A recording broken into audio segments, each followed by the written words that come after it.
Hi guys, and welcome to another episode of One Pod Life. This week's episode, I'm talking to Joey Brooks. Now, Joey talks to me about how he played in the English schools teams. Then he went off to America to go to University of Maryland, where he spent 2 years there. And then he came back to the UK and is now playing on the EuroPro. He also tells me about how in 2019, along with Richard Mansell, he managed to raise £4,500 for his friend Charlie by playing 100 holes in one day. So, get ready to listen to Joey Brooks.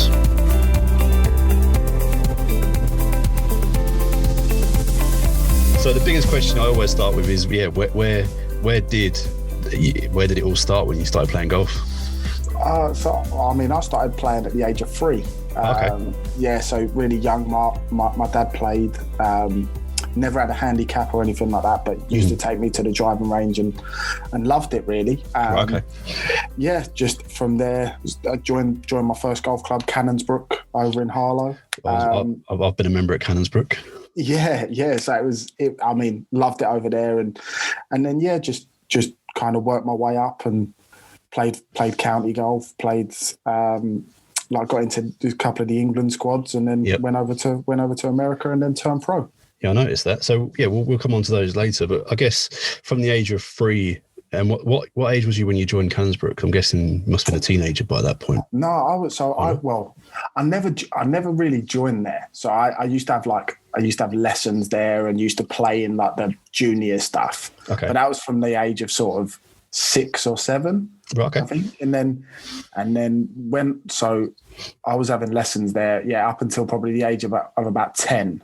And then, we had some problems there, like joining there or something like that. They wouldn't allow people of like below 12 to join or something like that. So I had to find somewhere to go elsewhere. But just from there, kind of. Joined Mill Green over in Welwyn Garden City. I know that one. And then played the Tiger Club over there, which was like something great for us youngsters. It was on the par 3 course over at Mill Green, and used to meet up every Saturday and played doubles matches pretty much for 9 holes, which was great for us to kind of get that. Even that team spirit kind of thing, because there was so many of us in an individual sport. It was nice to just play with other juniors, really. Yeah. Well, I guess that's what you want. I guess you quite enjoyed it as well. It's more a fun element. You was playing with your mates, I guess, at that sort of age, and which made it a lot easier for you to play, I guess. 100%. I mean, that's the whole reason why we started playing that game, right? Is to keep it fun and have fun and be have it as an enjoyable as you can, really. But it was just it was a great time and something that I look back on with fond memories. No, good stuff. So going back to, you said your dad got you into the golf, obviously taking you to the driving range when you were 3. At what sort of level did he play at? Was he more a recreational player, or was he good enough to sort of be sort of elite player? No. So he never even had a handicap. He just just loved the game, and was never a member of a golf club, but used to have lessons. But just loved the game. And I've got a funny story about him. Is I've never actually beat him. Right. Okay. When we've played, I've never actually beat him. So he beat me round a 9-hole par 3 course when I was, I think, 7 or 8, by 1 shot, and he said, "That's it. I'm never playing again." And he's actually to this day never played against me. So he's one person who I've never beat, who I never will, which is unfortunate. He's got that. He's holding that over at me. You crushed his golf dreams, so you thought, you know what, I'm not letting him beat me ever, so I'm gonna quit while I'm ahead. pretty much. Like it. But even obviously he stopped playing. Did he? What sort of influence did he have on you in those early years, growing up to sort of 10 years old in that? Yeah, massive influence. I think I wouldn't be the golfer I am today without him. And that goes, and that's the same for my mum as well.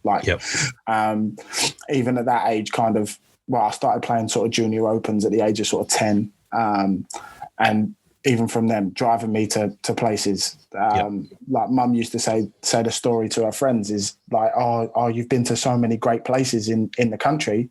And mum used to say, yeah, but all I see is golf course car parks. Yeah. And that was the story, really. It was every summer just kind of trying to, just playing as much golf as possible. But they've been a massive influence on me and helped me get to where I am today. No, great. You find out a lot with the professional golfers. A lot of them, they do start quite young. It's always mainly because their dads play, or sometimes granddads even play golf. And yeah, I think a lot of people forget that there is a lot between the young years up to your maybe a teenager, where you can actually sort of not hold your own, but you are a sort of young person. Then a lot of it does fall back onto the parents. I think a lot of that gets forgotten.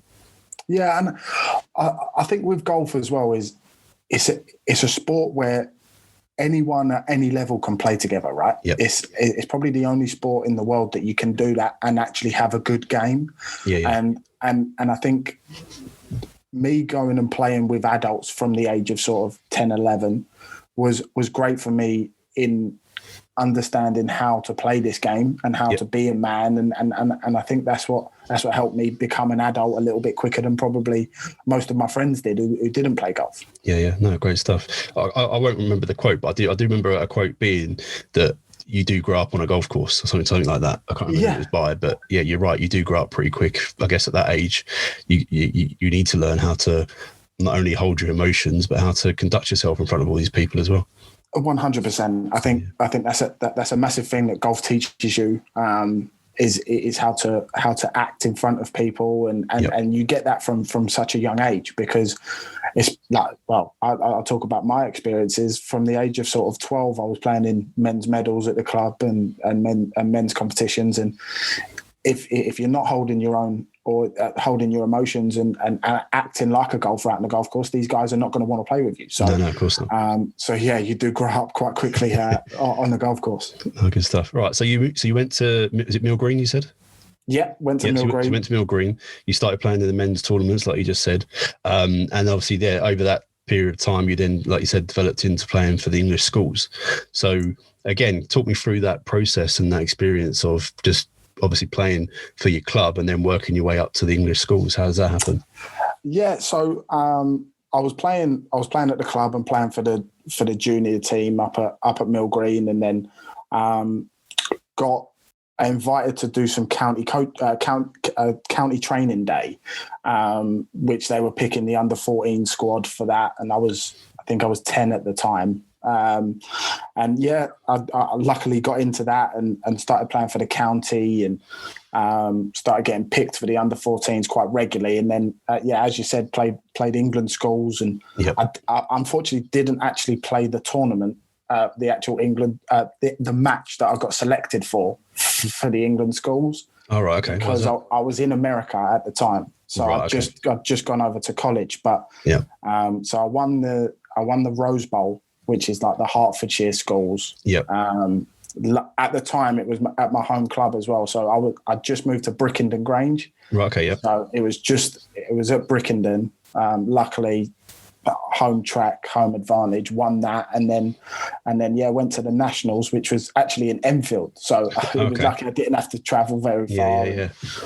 Got selected for the England schools, but it was just I felt like it was a natural progression that you played for your club, and then maybe you got selected for the county stuff, and then when you knew you was playing all right in the county stuff, then you was like, okay, I'll start playing in some national competitions and stuff like that, and that's where I went with it, really. And so I guess at that age as well, like you said, you just thought that was the process. It's kind of not naive, but it's just kind of that you just thought that was the way that you play golf. You play for your club, play for your county, play for the country. Easy peasy, right? That's all I knew, really. And all I knew was school and golf, really. Every time I come home from school, it was, can I get to the golf club? Or me and Dad would go over to the golf club on the weekends or something like that. And that's all I knew, really, up until the age of sort of 16, 17. That's all I did. And I think that's where I got the kind of discipline to where I ended up turning pro and doing what we're doing now.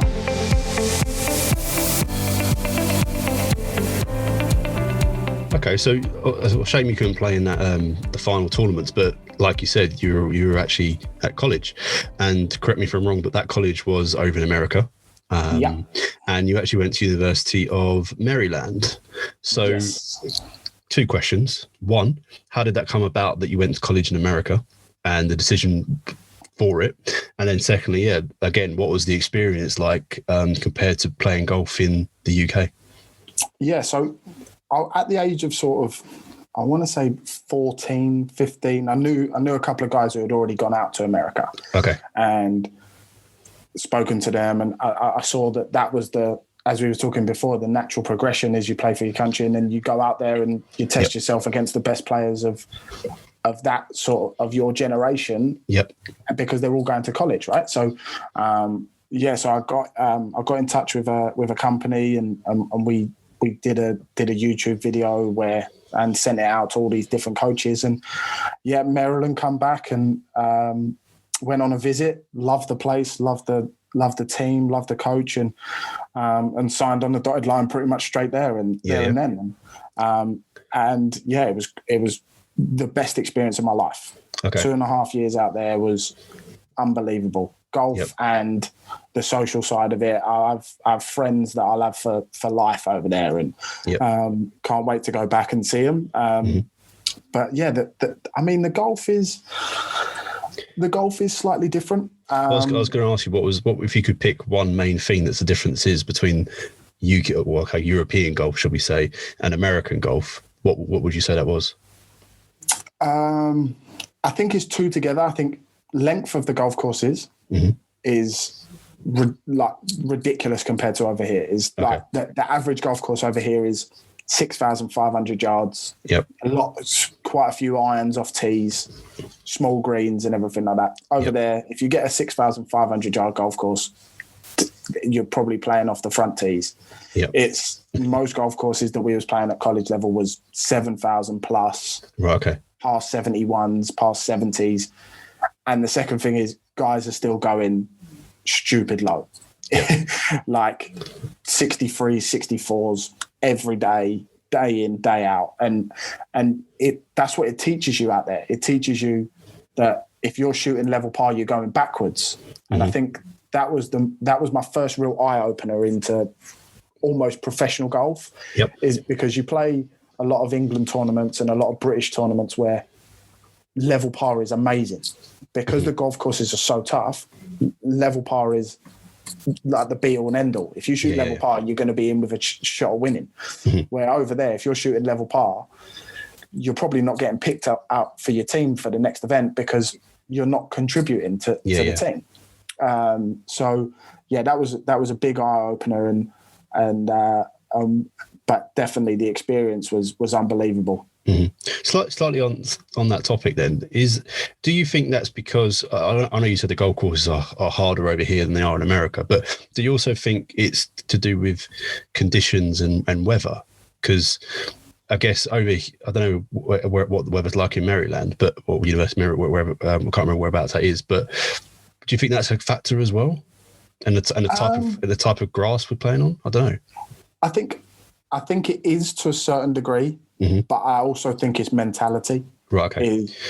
Is when you when you go from tournaments where level par is fine and you're playing in them for 4 or 5 years. Yeah. To all of a sudden going out there and going, okay, I've got to go out there and shoot 6 under, 5 under every single round to compete. It's a massive mindset change because you've gone from, okay, hit it in the middle of the green, 2-putt, walk off, par, just trying to par to death the golf course.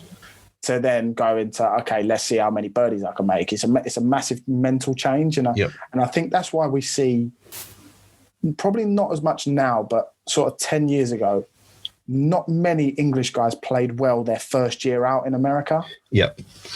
Because it's such a different change from even the European Tour to the PGA Tour. It's a massive change where these guys are just going 20 under, 22 under is every week. I think I think mentality is a massive difference, but I would say weather does play into it as well. I mean, when you're playing 85 degrees and no wind and 13 on the stimp greens, it's easy to make putts. It's easy to hit good shots, where you're over here playing links golf and you hit 35-mile-an-hour winds and you can't feel the golf club. It is a lot different. But I always think that people in the UK got the raw deal when it comes to golf. Yeah, we need to move somewhere warmer. No, I would definitely agree. I think the guys who have access to Florida or or Dubai or even Portugal at the moment. They've definitely got one up on us at the moment. Yeah, definitely. Okay. During that time then at university doing you said you was there for 2.5 years. What did you learn there from a personal view, and then about your game as well? So again, probably for the game, you just mentioned it about making sure you go low, and changing that mindset. But then from a person point of view, what did you learn about yourself? I think the main thing for me was how to become an individual and how to do everything on your own. Okay. Right. So like it taught you how to travel well, how to time manage yourself, because although we're out there to play golf, right, the college I was at, the schoolwork was fairly tough, right? Yep. So you had to make sure that you had your schoolwork done. You had you had this thing called study hall, right? So it was 8 hours a week where you had to go into this place, clock in, do your schoolwork or whatever, and clock out. And it's understanding, okay, how do I fit these 8 hours in when I've got 5 hours of practice every day, 3 hours of lessons? And it really made sure that you was on top of your time management. And I think that was the main thing for me as a personal point of view. I think from a game point of view, you start seeing these guys who are bombers, right? And then you look at them and you think, oh, that's all they've got. And then you get them around the green and they've got a filthy short game as well. And then you get them on the green and they're holding putts from 12 feet and you're like, okay, yeah, these guys are the real deal. So it understands that, okay, you've got to be a more complete player. But I also like that because the team that I was with, we had an aspect of it. We was competing every single time we went out on the golf course, right? So it doesn't matter if it was practice, if it was a putting comp that we had, or we had this short game area where we do like chipping comps and stuff like that. Doesn't matter what we was doing. There was always a competitive edge to it. Yeah. So, and that was a good thing. So it kept you sharp, kept you in sort of competition mode all the time, and that was something that was great for our game, really. No, good stuff. Okay, what year did you come back then? After that, what year did you finish there? So I came back in October 2016. Right. Okay. I think, yeah, so before you went to college, I've got written down here. You you won it twice actually. The Colts Championship. You won it in 2012, so before you went to college, and you won it you won it in 2016 when you came back. So is that correct? Yeah. So 2016 was the summer of 2016. So I went back for, I think it was 2 months, and then come back. So how did it feel winning? Well, not back to back, but winning that competition twice. How did that feel? Yeah, I mean. That was at Brookman's Park, right? The second one. Yeah. Second one was at Brookman's. First one was at Porter's Park, and I mean the first one was ridiculous. So I had my dad and my brother walking round. I played well the first round, and then had it going in the second round, and kind of the last 6 holes kind of let it slip a little bit, and we was all kind of a bit deflated, putting the stuff back in the car. Didn't think I had a chance, and put the stuff back in the car. Dad said, "Oh, you better go sign your card." And I've gone in there, and they've gone, "Oh, you're in a playoff." All right. So I had to get all the stuff out, and then Dad saying, "Oh, you can still do it. Don't worry about it. You can still do it." And ended up winning that in a playoff. And nice. Callum Shinkwin was actually playing in that event as well, which was a kind of another claim to fame, I guess, beating him. But yeah, the second one was at Brookman's, and I think coming from America, where you understand that you've got to make birdies and everything like that, I think for them 36 holes, I think I had something like 11 birdies and an eagle or something, something silly, and won that by a few shots, and it was nice to see my name on that trophy as well. Yeah, no, good stuff.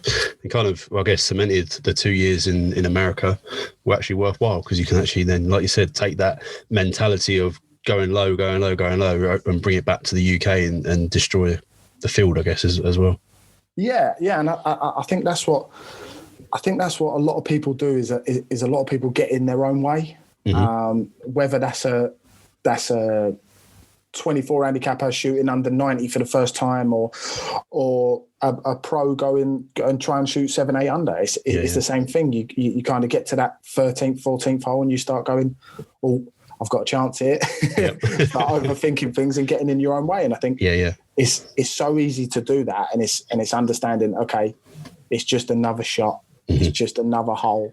Let's just tick them off and let's just try and execute. Like people say, stay in the moment and then just control what you can control there and then, I guess. Exactly, yeah. and that's the main thing, really. I think if you can stay in the moment and not get ahead of yourself and not worry about what's coming up or what's happened before, is that's when you got your best chance of playing your best golf. Now, One Pod Life is brought to you in partnership with Energy Golf, the leading golf development platform. They are committed to providing a service that allows you to reach your maximum potential by improving your mindset, creating physical longevity, and funding your golf career. What they've done is take professional tour team experience and brought it to you through their platform so you can have your very own tour team in your pocket. Energy Golf offers the ability to learn from leading professionals in the fields of fitness, nutrition, breathing, caddying, psychology, business, as well as proven tour winners and many more. There are also courses based around the mental aspects of golf, such as mental toughness, emotional control, and self-esteem. Visit energy.com to learn more, and to claim your exclusive 1-month free trial, simply send an email with the subject OnePodLife to info@energy.com and enjoy. Now let's get back to the podcast. Again, looking at the research, 2017, I'm guessing that's the year you turned pro. Or just before, because did you then qualify for the EuroPro? Yes. So how did that? So did you go to Q school for that, or what? Yeah. So I played a winter tour. I played the Thompson Tour in the winter of 2016, and that was because I turned pro November 2016, and then played this like winter tour, which is around Hertfordshire and Bedfordshire, and it was good for me to see that firsthand. Like not just going into EuroPro straight off the bat and kind of testing myself there. Understand, okay, it's basically like a glorified swindle, but it is great because you get sort of a couple of the big pros from Hertfordshire and playing in them, and I was able to win twice in them. So that's good. So I knew I had a chance going into EuroPro. Went to Q school. Played first stage at Q school, and I've never been so nervous in my entire life. I promise you, because you're standing there in February, March, and you're standing there and you're going, if I don't qualify for EuroPro, I don't know what I'm going to do for the rest of the year. Because there's other little tours like Jamaica Tour and stuff like that, but they don't have the access to the Challenge Tour and the European Tour like the EuroPro does, right? So you're standing there and you go. So I ended up playing bad the first day, got lucky the second day, and I was in a 6-man playoff for 4 spots. Right. Okay. And a member caddied for me in the playoff, and I remember just lacing a drive straight down the middle. I was shaking on the tee, end up knocking it to 6 foot, and it's the only ever time that I've lagged a 6-footer up to about 2 inches and knocked it in just to make sure I made par, and luckily got through and then got through the second final stage quite easily, and then missed 6 cuts in a row, which was fantastic. I was going to say, basically, you've achieved your boyhood dream. You've come pro. You've got on EuroPro. Bang! Welcome to golf. You've just missed 6 cuts in a row. Yeah. It was. It was definitely. It was an eye opener.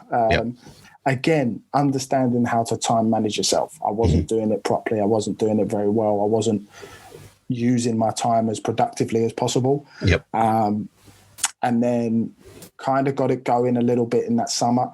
That year was a little bit of a transition year for me as well, because I wasn't seeing a coach at the time. I was I was going to tournaments, figuring out what to do that week, and then I'd do it that week, and then go next week, and it would be something different. So you got to figure that out on the range, and it was all a mess a little bit. So kind of made the best out of a bad situation, finishing 70th in the order of merit, and luckily kept a card for the year after. No, good stuff. So I guess, I'm going to come on to top tips in towards the end of the podcast, but I guess one of them staying that right now is, like you said, is making sure you've got a decent time management and you schedule yourself properly so that you can perform at your best, I guess.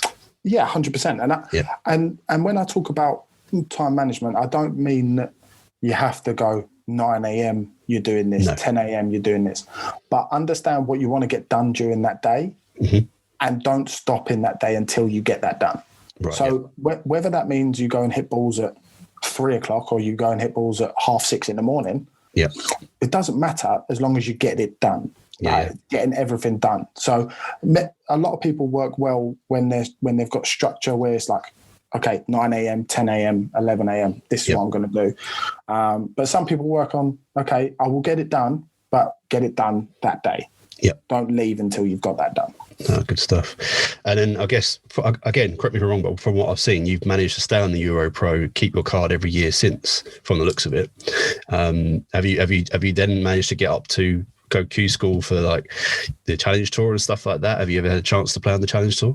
So I've played one Challenge event back in 2018. I had a good start to the year on EuroPro that year. Had 2 runner-up places in the first 4 events, and then got an invite into the Northern Ireland Open, and that was great.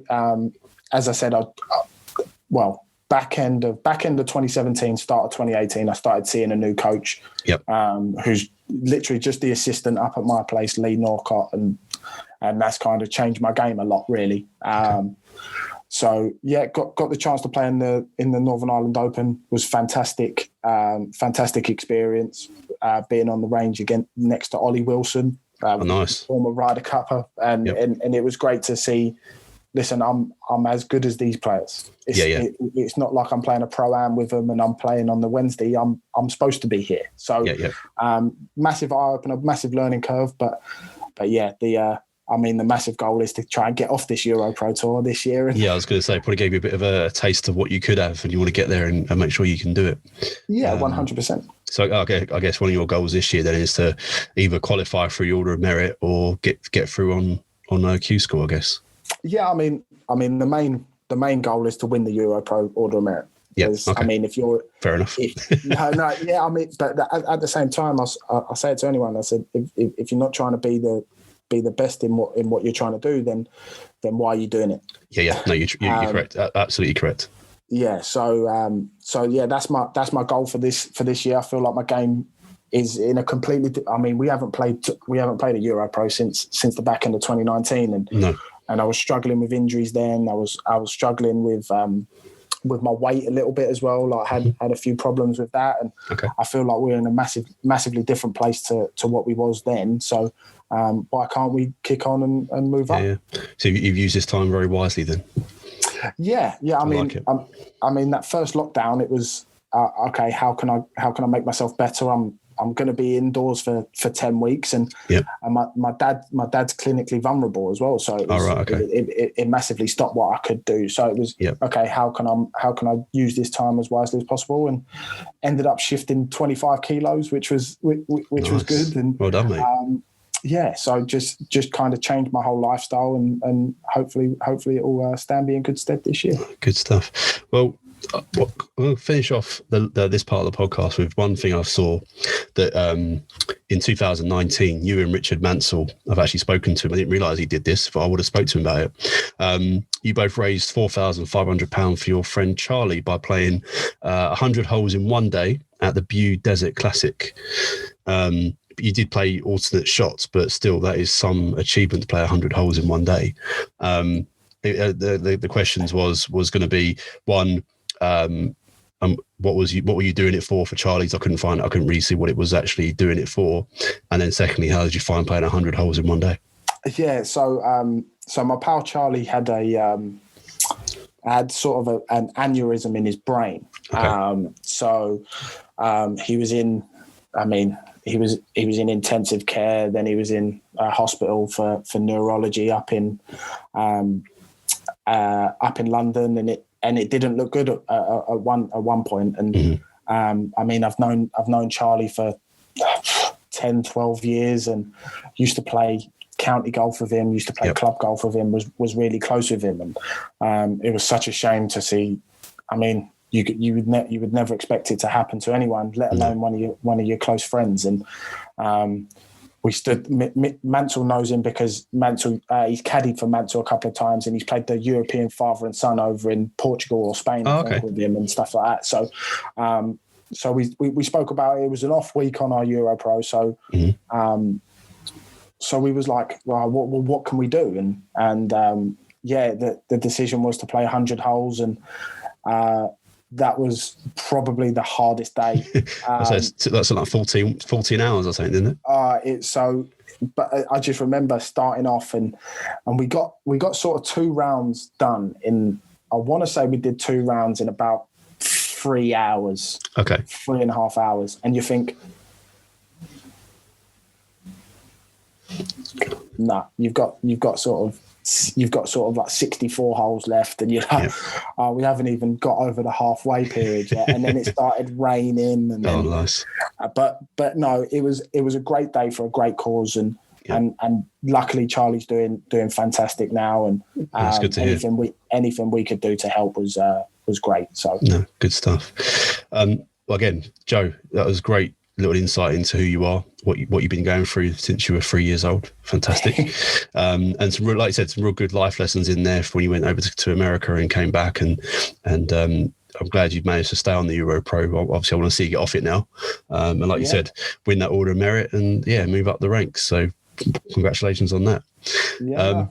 So the next thing I want to talk to you about really is what the reason I started doing the podcast, people know who listen to it, is I've got a crazy dream that one day I want to call myself a professional golfer. And I just wanted to talk to professional golfers to find out how they're doing it. And if you want to be to do so, you need to learn from the people that are doing it. So one of the questions I ask is, if you could give 3 tips to any aspiring golfer, be it a 24 handicapper, a 4 handicapper, or even a plus handicapper, if they want to become a professional golfer, what are the best 3 tips that you could give? Obviously, we use time management, so you can't use that again. So if you pick number 3, what would it be? Number 1, keep it fun. Okay. Right. Always enjoy golf. Mm-hmm. Right. I know so many players who stopped enjoying it and don't play anymore, and that's not what we played the game in the first place for, right? No. The main reason is to have fun, to keep it enjoyable, and that way you build longevity for yourself. Yeah, and that's the way to do it. Secondly, I'm trying to think of. I would say, secondly, if you're going into the actual game of golf, short game is everything. Okay. The amount of shots you can save just from having a tidy short game is unbelievable, because it's not just the shot that you hit there. It's getting up and down, keeping momentum for that next hole that you've got coming up, right? And I'll always say it. There's a prime example for anyone listening who's played Hanbury, is that the 8th hole is stroke index 1, hard shot into the green. If you miss the green, you've got a hard up and down. Next hole's a par 5. If you stand there and you make par, or you make your 3 points or whatever on that hole, you've got a great chance up the next hole because it's a gettable par 5. So it's making sure that you keep on that momentum and you build on that momentum. All them 6-footers, bunker shots, chips, all that, anything around the green is massive to build in a score. Definitely. I could definitely vouch for the 8th at Hanbury Manor. It's probably one of my top 3 favorite golf courses. Really? Yeah, I love the place. And yeah, the 8th is a monster. We've got 2 bunkers you might get into, and like you said, the up and down. As soon as it lands on the green, it tries to roll off. Yeah. So it's all about you get your short game sorted, or just get it on the green on your second shot. Yeah, exactly. And it's everything is momentum with any golf course you look at. I mean, prime example, if you look at the Masters, right? Yep. How many times do people make pars on 11 and 12, and then they go on a run on 13, 14, 15 because they've got chances, right? Yep. And then if people make bogeys on, say, 11 or 12, they'll probably not play 13, 14, 15 because they've lost that momentum that they've gained in that round. Yep. And number 3, I would go back to practice. I would say the one drill, if I was going to give anyone a drill that is probably the best drill that I've used, is worst ball. Right. Okay. So play 9 holes at your home club or 6 holes or whatever, and you play worst ball, not better ball. So you hit 2 tee shots. Yep. You pick the worst one. Okay. You hit 2 shots from there. You pick the worst one, and you do that until you get both balls in the hole. So say you got 2 6-footers and you hole one and you miss one, you've got to pick the one that you missed. Right. Okay. So it teaches you that you make your misses smaller. Right. Okay. That's a good one. So your misses become playable rather than your misses be off the planet, because everyone can hit a good golf shot, but it's about making your bad shots good enough so you can still score a good score. No, definitely. You know? So that's one drill that I still do to this day, and I love it. Oh, great stuff. I can't get enough of it. No, good stuff. Well, Joey, thank you very much for coming onto the podcast and shining some light on yourself. I'm glad you've made the most of the lockdown periods that we've had. And I wish you all the luck in the world when you go out there again and back on EuroPro. I appreciate it, Lloyd. No, keep doing what you're doing, mate. The podcast is fantastic, mate. Cheers, mate. Thank you very much.